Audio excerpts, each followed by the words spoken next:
Jangan lupa like, komen, dan subscribe channel YouTube TVRI Bengkulu dan nyalakan lonceng notifikasinya.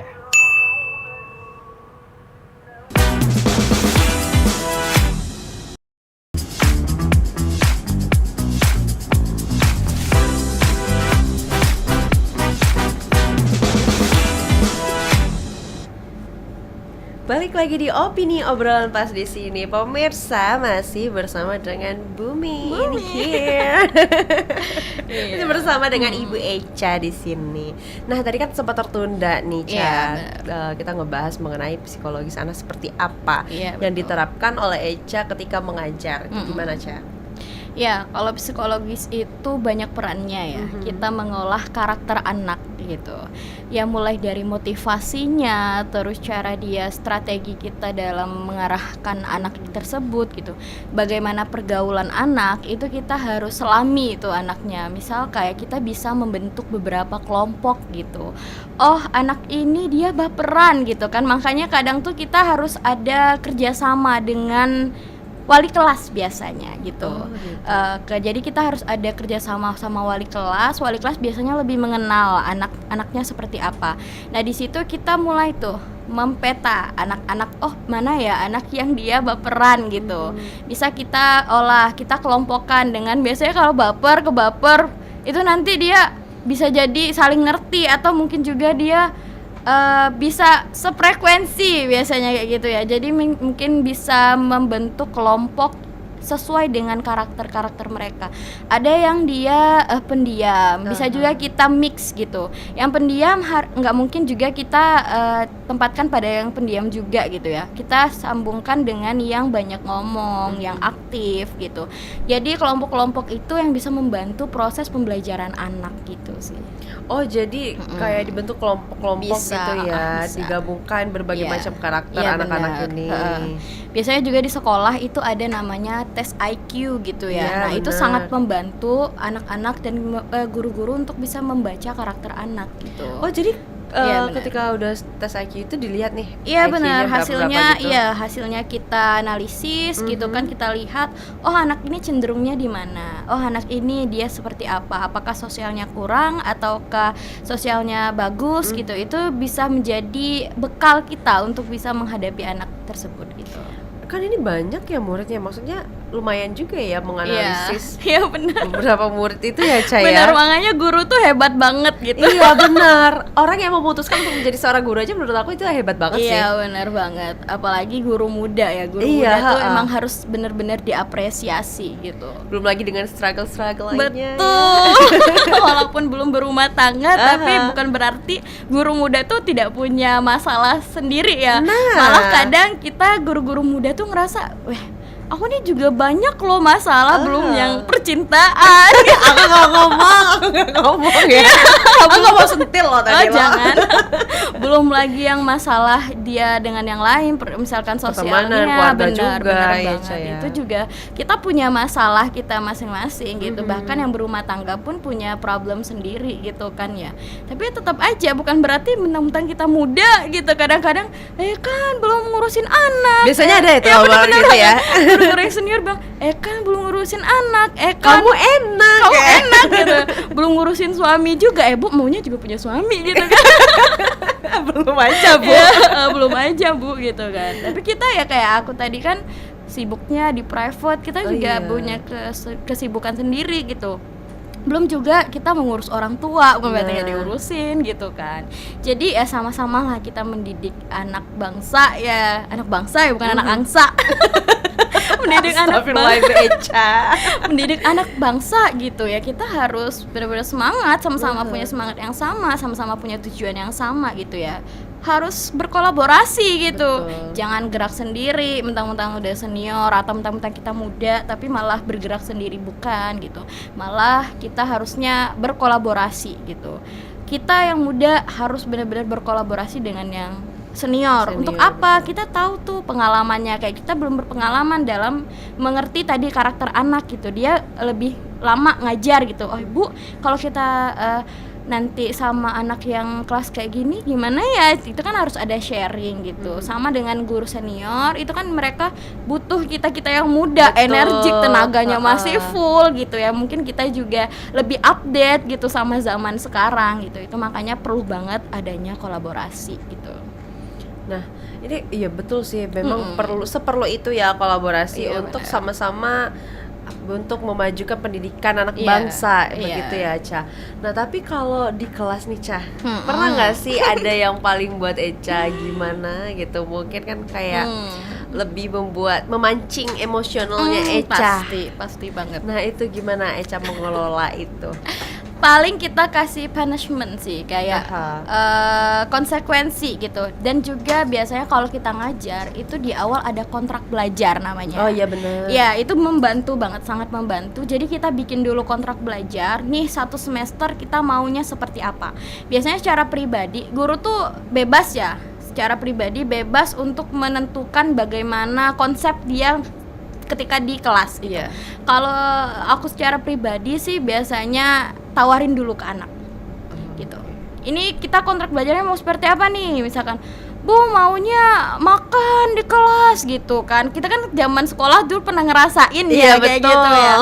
Bu pengennya tidur gitu, Bu pengennya main handphone. Itu kita tampung dulu caranya. Kalau aku pribadi sih aku tampung dulu. Oke, boleh kita list kan, boleh makan, boleh tidur, boleh ini gitu. Wah, jadi anaknya semangat kan. Oke, tapi setiap list ini harus ada konsekuensi ya. Oke gitu kan. Nanti misalkan boleh makan dengan syarat apa? Biasanya aku tuh bilang ke anak, boleh makan tapi teman-temannya harus kebagian semua. Oh, makan satu makan semua Benar, gitu. jadi Oke. bahkan buminya harus bagi juga ya. Iya. Jadi misal, Bu aku mau makan gorengan. Kalau nggak bisa beli 1 gelas, ya udah gorenganmu bagiin ke semua. Dan temenmu boleh minta gitu. Dan kamu nggak boleh pelit. Kalau nggak mau diminta, nggak mau berbagi, jangan makan gitu. Oh, Gitu gitu, biasanya. seru. Oke, setuju gitu. Misalkan, Bu boleh main handphone, boleh misalkan. Tapi dengan syarat ketika ketahuan digunakan untuk yang Yang tidak baik nanti disita. Karena kan zaman sekarang kita emang nggak bisa lepas anak-anak tuh dari gadget. Iya, Apalagi benar. sekolah aku tuh udah Digital dikukuhkan ya? sebagai sekolah digital gitu. Jadi memang gadget atau hal-hal yang berbasis digital itu sangat dibutuhkan gitu. Jadi bagaimana guru mengolah hal tersebut menjadi sesuai dengan tujuan pendidikan itu sendiri gitu. Oh, begitu. Seperti itu. Memang ada kontrak di awal juga untuk Iya, mempermudahkan betul. sistem belajar berikutnya gitu Benar, ya, benar Ca, ya. banget. Tapi gimana sih kalau di kelas itu kan biasanya permasalahan, jadi biasanya ada beberapa guru nih dengan karakternya. Ada guru yang killer. Kalau killer Bener. udah pasti anak-anak takut dan manut. Iya betul. Kalau guru, ada juga guru yang humble. Sampai karena humble-nya, karena seperti Ngelunjak jadi ya? temannya jadi ngelunjak. Karena biasanya kayak gitu kan. Iya, benar, Dengan benar. ada satu lagi guru yang pendiam, yang bodo amat gitu kan. Iya, Mau betul. seperti apa gitu kan. Tapi efek negatifnya adalah kurang dianggap sama murid Iya, gitu ya. benar. Nah, kalau Eca milih yang seperti apa?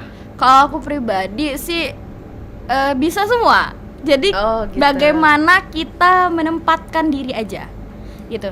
Ada kalanya kita harus menjadi tegas. Aha. Ada kalanya kita harus humble gitu. Bukan berarti udah terkenal killer kita nggak bisa humble, bukan gitu. Jadi menurut aku mungkin zaman dulu iya ya, killer udah dari dulu kayak guru SMA kita ya, betul. iya. Udah dari zaman dulu, zaman bahla sampai sekarang pun terkenalnya killer gitu. Sampai biasanya ada gelar-gelaran gitu. Benar banget. Gelarnya melebihi dari universitas. Jadi kayak gitu sih, harus kita menempatkan diri aja. Ada kalanya kita harus kayak tadi yang Ece bilang, ada kalanya kita harus humble, ada kalanya kita harus tegas. Jadi anak tuh juga menyesuaikan dengan kita gitu. Tapi itu yang sulit nggak sih, Ca? Iya, itu Jadinya yang menjadi tantangan seorang gimana guru. gimana caranya untuk bisa memperlakukan murid Iya. sama seperti dengan teman, tapi tetap punya batasan artinya ya. Betul banget. Jadi sesekali kita emang harus tegur sih. Misal kita udah humble nih, tapi ternyata murid nih kelewatan gitu. Ya kita harus ubah. Berarti kita harus tegas gitu. Jadi kayak misal kita harus tegur muridnya. Jangan kayak gini ya. Ada kalanya kita kayak marah ada gitu, pasihnya jenuh ada gitu. nanti anak itu ketika kita satu kuncinya komunikasi. Ketika kita komunikasiin, anak bakal ngerti gitu. Jadi gitu. apapun itu komunikasikan gitu. Jangan didiemin, malah kayak anak juga, murid juga bingung gitu kan. Ini Kan ada juga guru yang Iya, ambekan gitu bener. kan. Kayak siapa sih Iya, yang jangan sebut. bener. Padahal kan diem nggak menyelesaikan masalah gitu. Jadi itu ya, kayaknya bukan permasalahan keguruan deh ini yang barusan disebut. silent treatmentnya ya gitu. Heeh. Punishment yang biasanya Echa kasih nih kepada murid-murid yang nggak sesuai, nggak semestinya Ya. seperti itu apa biasanya? Biasanya lihat siklon sih. Jadi kalau misalkan lagi males, lagi kondisi kondusif, males gerak atau apa gitu, lebih ke nilainya aja. Sistemnya biasanya aku pakai plus minus. Siapa yang ini dapat Kayak plus? semacam poin-poin gitu Ya, ya. betul. Dan itu efektif, sangat efektif. Jadi guru-guru yang lain bisa coba deh. Soalnya kayak ada yang keluar gitu, ada yang izin gitu. Siapa yang mau plus nanti coba gitu kan. Ajarin temennya yang tadi ya izin nggak ikut pelajaran gitu. Atau nanti ada misalkan dia nakal gitu atau ngegangguin temennya, dapat min gitu biasanya gitu. Kalau misalkan lihat misalkan kelas lagi boring atau apa, kita kasih punishment atau hukuman yang bikin nggak boring. Biasanya apa? Suruh nyanyi, misalkan kayak huruf vokalnya diganti, biasanya kayak gitu ya. Atau kita suruh dia senam, kayak gitu. Biasanya juga ngafal surat kayak gitu. Jadi punishment itu bisa kondisional, ngelihat kondisi kelas gitu. Oh begitu. Nah, gimana sih caranya, kan kalau sekarang ini lagi gencarnya dibahas mengenai minim literasi. Benar. Sedangkan dunia pendidikan nggak bisa nih Nggak bisa berjalan banget. kalau misalnya Iya, betul. malas membaca. gitu. Betul. Gimana caranya Echa sendiri untuk meningkatkan minat baca Oh ya. pada anak-anak ini semua ya, maksudnya yang semua murid-muridnya Echa, nggak cuma yang di sekolahan. Iya. Jadi memang literasi itu nggak bisa kita hilangkan ya. Betul. Betul banget, bahkan dari zaman dulu Rasulullah pun bilang ikro gitu, bacalah. bacalah gitu.